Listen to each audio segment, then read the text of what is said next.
Agora vamos passar a Andrés Soares Oliveira, Andrés Gomes dos Santos, Alisa Gomes, José Gabriel Gomes Ribeiro, Lara Vitória Arnau, Sampaio Campos, Letícia Lopes de Almeida e Mateus de Sá Barreto Sabiá.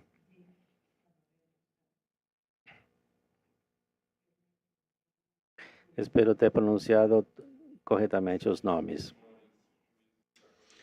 Excelente. Humanos e demais presentes nesta audiência pública, boa noite.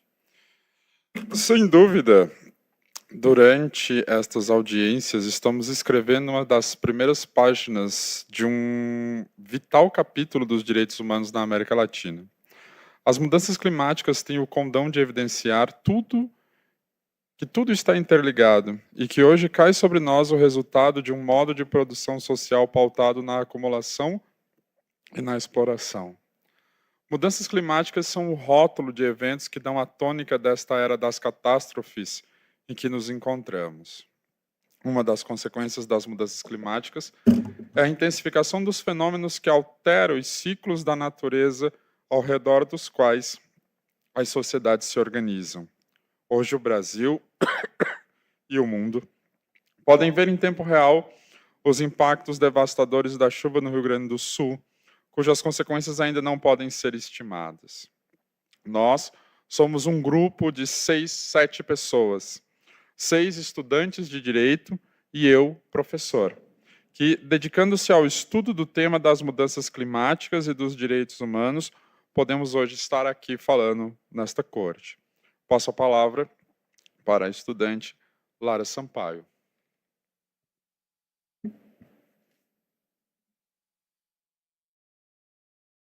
Senhores juízes, nossa voz na qual ecoa a voz de milhares são afetados pelas consequências da emergência climática.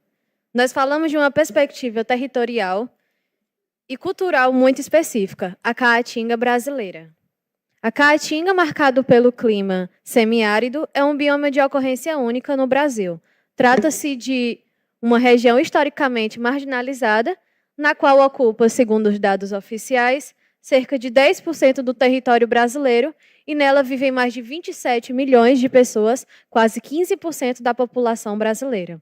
A inserção da Caatinga no Brasil ocorre, segundo o bem documentado Celso Furtado, por meio da pecuária, procurando atender às necessidades da economia açucareira desenvolvida no litoral. Com o declínio do ciclo de açúcar, o que se viu foi a Caatinga transformar-se em um espaço econômico subaproveitado, essencialmente pobre, vivendo basicamente da pecuária e agricultura de subsistência, cuja imagem fazemos refletir com o chapéu de vaqueiro mostrado acima. Com isso, essa região foi esquecida e na memória nacional sempre foi retratada como palco de grandes flagelos. O principal traço cultural, natural e socioeconômico da Caatinga é sua baixa pluviosidade, que frequentemente desencadeia longos períodos de seca na região. A seca em si não é um problema, posto que é uma característica natural da região. Porém, suas consequências humanas, sociais e econômicas podem ser devastadoras e servem de alegoria para a representação cultural e política da região.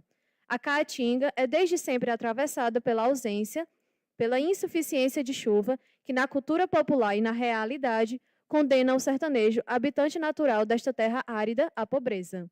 A grande seca, ocorrida nos anos 70 do século XIX, com uma subsequente epidemia da varíola, matou no Nordeste brasileiro mais de 500 mil pessoas, sendo até a pandemia do Covid-19 o maior desastre brasileiro em número de mortes.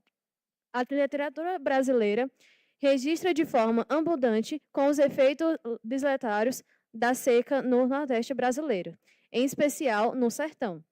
Rodolfo Teófilo, em A Fome, e Raquel de Queiroz, em O 15, relatam também práticas esquecidas na história nacional, como os campos de concentrações de deslocados da seca, cuja função era evitar que os flagelados entrassem nas capitais nordestinas. Podemos pensar que esse cenário ficou para trás, mas as mudanças climáticas estão aí, mostrando que a realidade de tais ameaçam o sertão nordestino. As grandes obras financiadas pelos governos federal, ao longo dos tempos, na verdade, veio reforçar a mazela privilegiando elites locais que nunca perderam com a seca. Passo agora a palavra para o meu colega José Gabriel. Bem, senhores juízes, muito boa noite. Também gostaríamos de destacar que o frágil bioma da Caatinga sofre constantemente com desmatamento decorrente de uma ampliação da fronteira agrícola. Essa ampliação ocorre não incluindo o sertanejo, que continua à mercê da falta d'água. Ele observa, de longe, a construção com dinheiro público, dinheiro que também é dele, de grandes obras hídricas que favorecem quem já tem e pouco representam para o sertanejo. 13% do território brasileiro já sofre os efeitos da desertificação, a maioria no sertão nordestino, onde o deserto já é uma realidade. Por exemplo, no noroeste baiano, com potencial de triplicar o de tamanho nos próximos anos. Porém, nestas terras áridas, tem vida e tem gente, pessoas titulares de direitos humanos que somente podem se valer dele para que os governos possam ser, de alguma forma, forçados a agir. São nos países pobres onde as populações mais interagem diretamente com o meio ambiente para o provimento de seu sustento e modo de vida. Isso se verifica, por exemplo, em uma Caatinga marcada por uma agricultura que, em sua maioria, depende dos ciclos de chuva, implicando em baixa produtividade e destinada basicamente para a subsistência. Os efeitos das mudanças climáticas apenas se combatem com desenvolvimento, um desenvolvimento comprometido com os direitos humanos, o que inclui necessariamente a natureza, capaz de chegar a todos.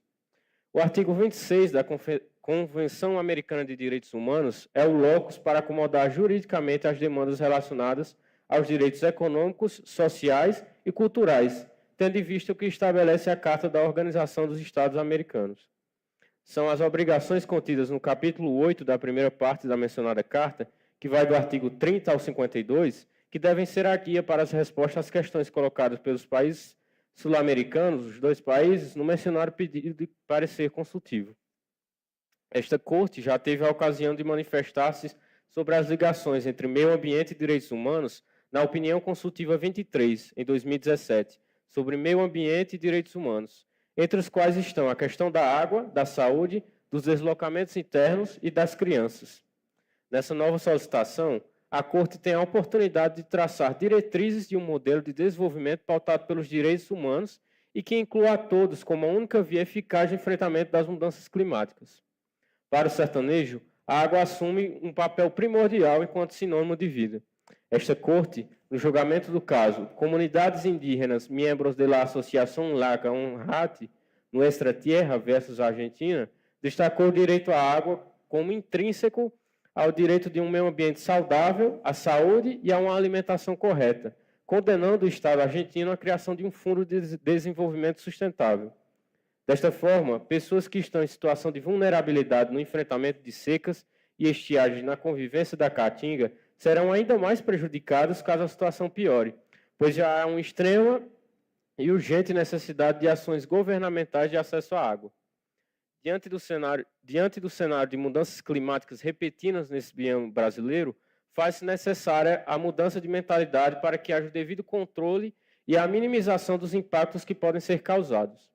Além da questão hídrica, as mudanças climáticas na Caatinga afetam de forma mais imensa grupos tais como mulheres pobres, crianças e adolescentes. A situação de extrema pobreza diante da impossibilidade de se manter um sustento digno do seu próprio trabalho na lavoura e na pecuária, faz com que esses grupos, em especial as crianças e os adolescentes, sofram com coisas como evasão escolar e maior sujeição a doenças. Agora eu passo novamente a palavra ao professor André. Por fim, gostaríamos de mencionar a questão das migrações internas e do deslocamento da Caatinga do sertanejo, influenciado por fatores ligados à seca. Isso não é uma novidade na história do Brasil, uma vez que esses movimentos constam desde pelo menos o começo do século XX, onde esses sertanejos são direcionados para a região centro-sul, expostos a serem mão de obra barata, para trabalhos pesados, desprovidos de rede de proteção social e até mesmo hostilizados pela população local. A migração nordestina também aconteceu para a Amazônia, sobretudo no ciclo da borracha e atraídos pelo garimpo. O impacto dessa migração na cultura do homem da Caatinga e os esforços de, mesmo longe de sua terra natal, manter sua cultura viva, acontece, por exemplo, por meio da literatura de cordel, cujo o poema clássico Triste Partida, de Patativa do Assaré, um grande poeta popular, cantado na voz de Luiz Gonzaga, é a melhor expressão dessa realidade. Concluímos nossa intervenção urgindo para que a Corte Interamericana de Direitos Humanos, ao emitir o solicitado parecer, leve em consideração as diversas realidades que permeiam o território sob sua jurisdição, marcadamente a América Latina, e que os países sejam chamados a enfrentar as mudanças climáticas e a dar respostas em termos de democracia e desenvolvimento. Muito obrigado. Profesor, estudiantes, muchas gracias por su presentación.